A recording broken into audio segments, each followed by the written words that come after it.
Hello, people, and welcome to a segment I like to call Strippers and Stigma, where we'll be taking a look at stereotypes surrounding dancers, where these thoughts might come from, and how best to deal with them.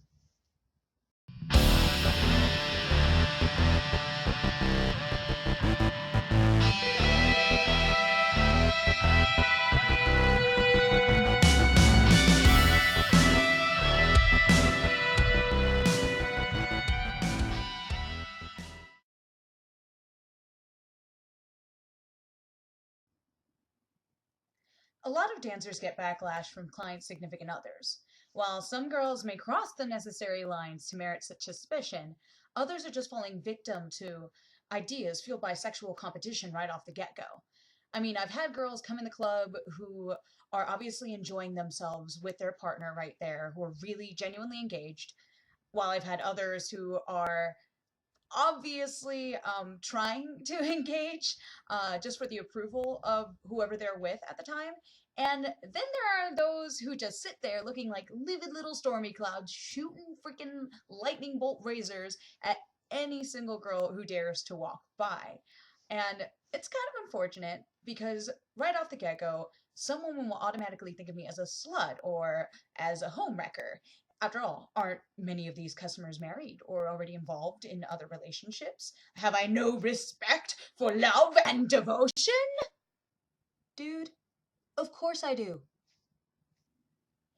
If I had a guy try to pick me up or sleazily offer me sexy times with a ring on his finger, you bet your sweet tits I'm gonna call him out on it. First of all, not only, sir, are you trying to illegally solicit sex from me, but you're also being a slimy bag of dick fungus, so kindly fuck off. I mean, he's being a skis ball anyway. I mean, why would I want that? Then again, like, if he was just asking me for a dance, of course I'd give it to him, because it's my job. I mean, a lot of people don't seem to understand that there's a certain dissociation that happens after you've been dancing for a while.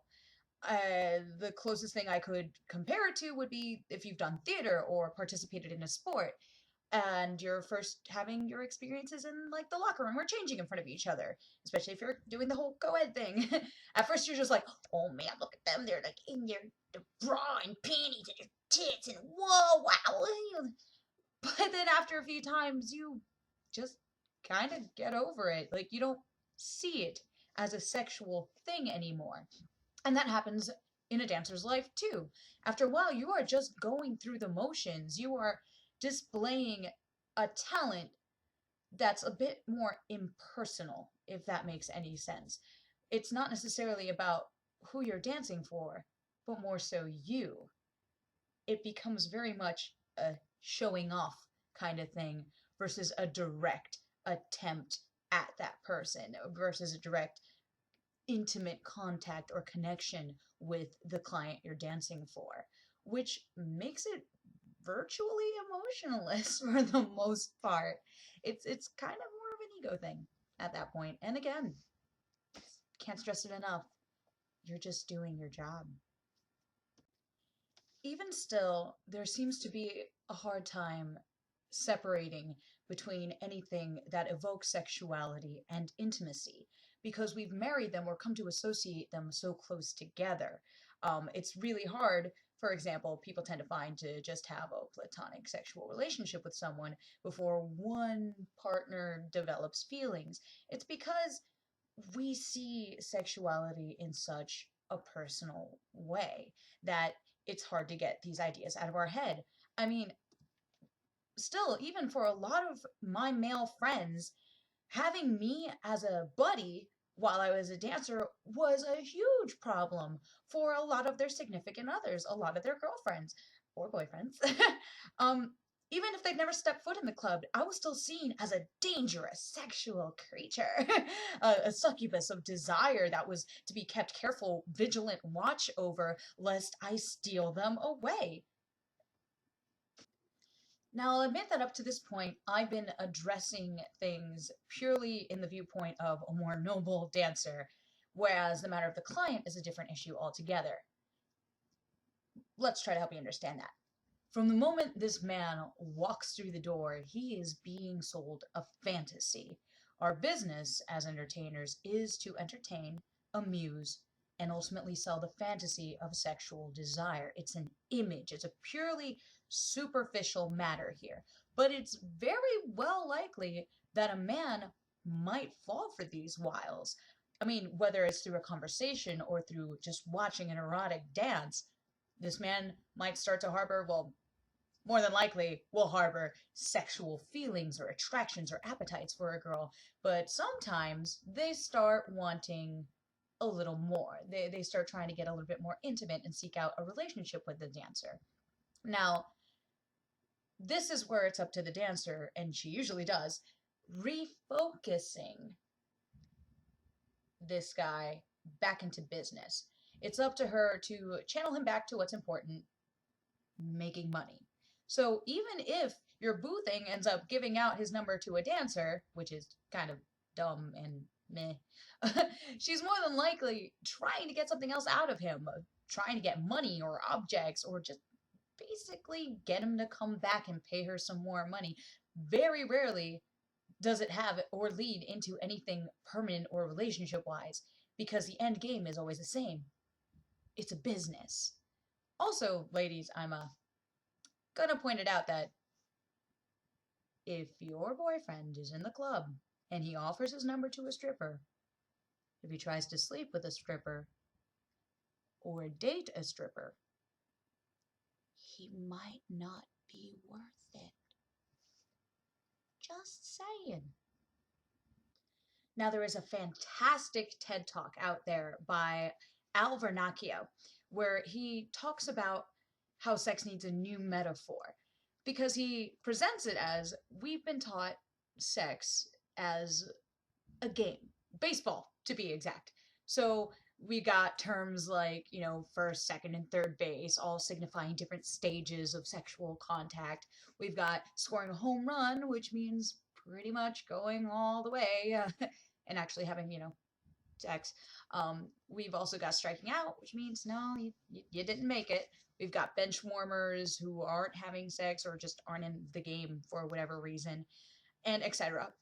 Basically, though, at the foundation of this terminology is a reflection of how we tend to view sex, and it's a competition.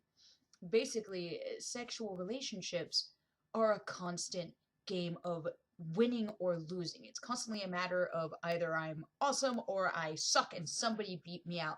And it's this kind of approach that fuels a lot of jealousy and such.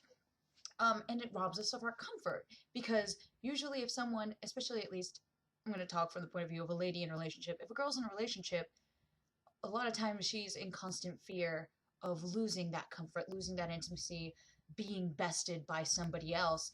And since we've been taught a lot of times that men are sexually driven, they're creatures of appetites and desires and can be easily swayed, we're constantly on the lookout. So throwing a man into a strip club for a lot of girls, it's like feeding him to the wolves or putting a starving man in a steakhouse. Like, how can he survive? But even strippers are seen as an all-star dream team. We even call them that. When I introduce the girls, I'm like, this is the Diddy Spank Supreme Team. And it's all in terms of competition and games. Now, Vernacchio makes a brilliant point about changing this metaphor into something like pizza, where it becomes a more conversational driven thing, where we can discuss, what do we want on a pizza, what are we into, etc. Open up dialogues and start thinking about sex in a more open way, in a more personal, actual building a relationship way, than just a competition that we're vying for. And I believe that this competitive view is a lot of what fuels a lot of disgruntled behaviors in women when they view strippers or when they view strip clubs in general when it comes to their men. Ladies, I want you to understand, we're just like you. We too have insecurities, and we too have these worries and preoccupations, and we too have been engineered with this competitive sexual mindset. In fact, I'm going to tell you straight out again, dancers don't go into work looking for love. In fact, it pisses us off when someone's just like, I wouldn't want to dance from you. I'd rather take you out to, like, go to dinner or something fancy. Fuck that. I'm trying to get money again. But think about it that way. I don't want to date a guy I met as a customer. The competition principle applies to me too. Because think about it. Many girls do, first and foremost, and it usually ends badly. But you've got three types of strip club guests. We've got the one guy who obviously enjoys the scene, and he's probably prone to indulging his desires. He might more than likely use a girl for their money, and he's more likely to cheat. And dude, that brings the dancer to jealousy. You've got a guy in here constantly all the time flirting up with all your coworkers, and you're not fucking happy about it. Secondly, we've got the nice guy, who just can't deal. He's been to the strip club, maybe his friends kind of like brought him in there to be like, yeah, be a man, enjoy yourselves. And he hits it off with a nice girl, and they form a genuine connection, and they start going out. But because he's the type of guy who doesn't know about the industry or the lifestyle that much, he's more prone to start imagining things. He is left at the whim of his dangerous imagination. Or if he does go there, he has a hard time separating business from pleasure and understanding that disassociation that we were talking about earlier. And so his insecurities get the best of him because, again, he's competing now for her attention with all these other guys. And as a result, he gets jealous, or he has this hope that maybe she'll stop dancing because he's in her life now. But this is what she knows. This is her business, and for whatever reason, she's comfortable doing it, and she wants to keep going. In the meantime, though, this is going to start putting stress on their relationship. So ultimately, it usually fails as well. And then we've got number 3. The highly unlikely unicorn man. The man who understands the difference between work and reality. The man who actually trusts his dancer girlfriend and understands where she's coming from and why she's chosen to do this business.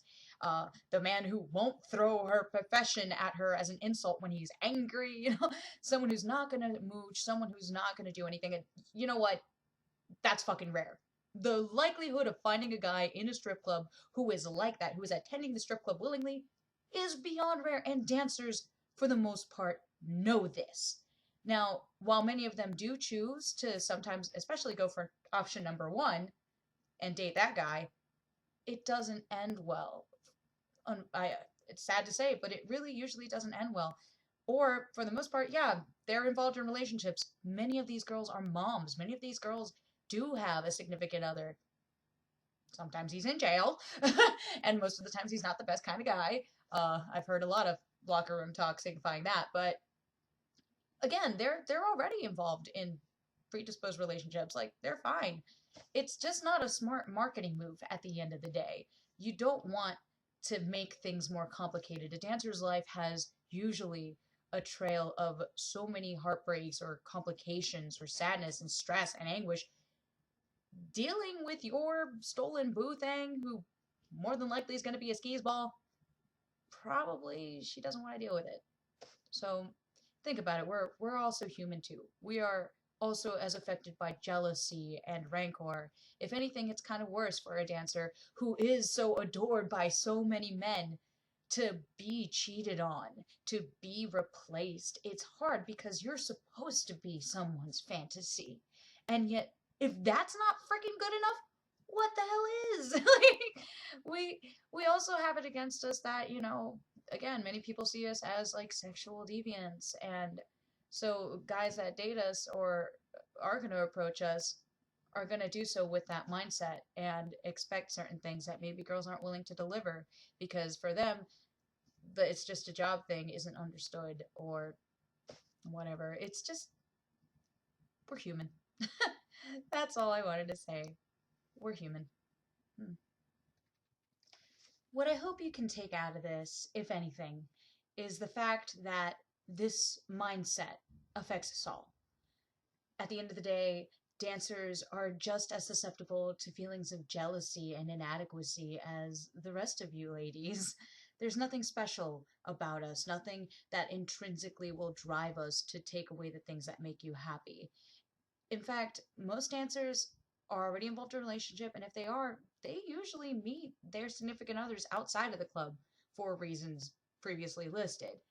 And I guess, ladies, if a man is going to cheat on you, he's going to cheat anyway.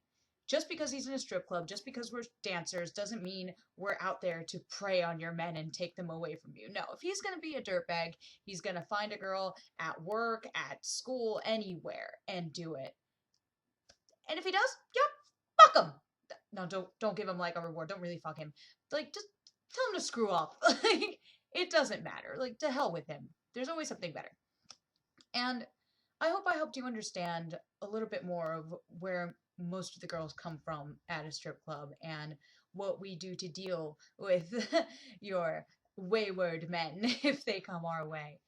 Just remember, once again, we're human. At the end of the day, most of the ladies there, the moms, the girls, the people working through college, they're just there to do their job. They're just there to make their money, and they don't mean to encroach upon anybody's terrain. That's not what the main goal is. Undoubtedly, there are some who will. There are some bitches all over the place, but they're not exclusive to the club. So don't worry about it. If your guy's going to a strip club with his buddies, know that he will, have that fantasy presented to him. Yes, there's going to be that inevitable draw of temptation, but at the end of the day, it's mostly meant to be a diversion. It's mostly meant to be just kicking back and relaxing. And if that's not all right with you, maybe have a talk with him. And if he's a good kind of guy, he'll understand. But next time, I encourage you to go join him. Go have a talk with a lot of these ladies. You'll be surprised at what you find. And most of the times, we like girls a lot better anyway. So I hope you learned something today. I was DJ Salem, the former dorky dancer. And this is the first of the series that we've done with strippers and stigma. Hopefully you'll catch something else on my channel. We'll probably do some more Q&As, some fun stuff in store. Like, comment, subscribe, do whatever. And until next time, doodles.